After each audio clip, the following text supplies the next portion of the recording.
Hello, welcome to this week's 5 in 5. I'm Leanne Spencer of Body Shop Performance. This week I'm talking to you about mood boosting foods, or the relationship between food and mood.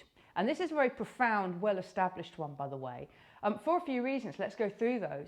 One is that certain foods can be very good for our mood, particularly foods that contain serotonin, so some forms of dairy, for example. But in fact, what they contain is something called tryptophan, which is a precursor to serotonin, but they have a positive effect on our serotonin levels. And serotonin levels are really important for mood. Serotonin is a mood stabiliser. Traditionally, we thought that depression was caused by a lack of serotonin in the brain, but we now think there are other theories that sit behind the cause of depression.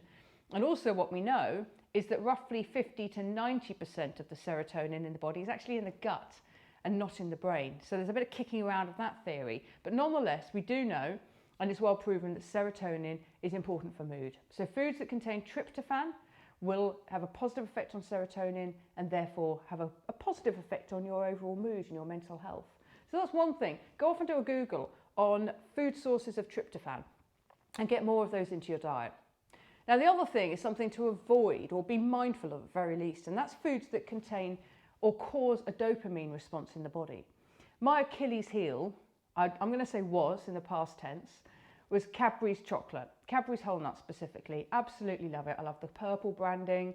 I like the reaction I get to Cadbury's whole nut. I can munch right through a bar, no problem. Now, of course, that's not a good thing because there's hardly any chocolate in Cadbury's.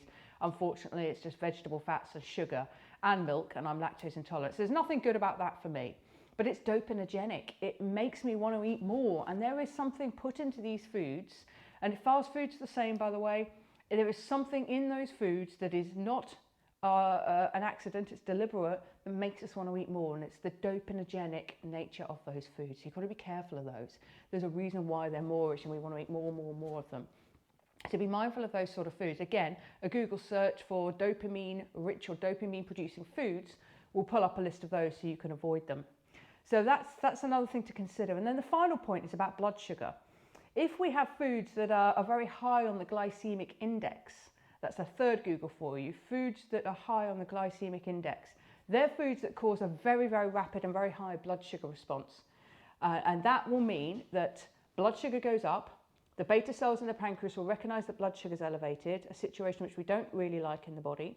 It will dispatch insulin to bind to that glucose and take it out of the blood. So you have this surge of energy and then this big dip in energy.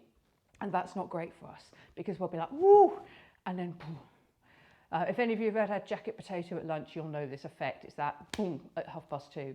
So be careful about your blood sugar. Go for slow release energy foods. Avoid foods that are very high on the glycemic index because that's going to affect your mood as well. It's going to affect your energy levels quite profoundly.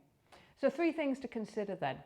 And I would urge you particularly to focus on the blood sugar element of it, but also tryptophan-rich foods, dopamigenic foods, and blood sugar regulation. And that will really help for you to make the mental connection between food and mood, make some of the better decisions as well around this stuff. So that's it from me. I'll talk to you next week.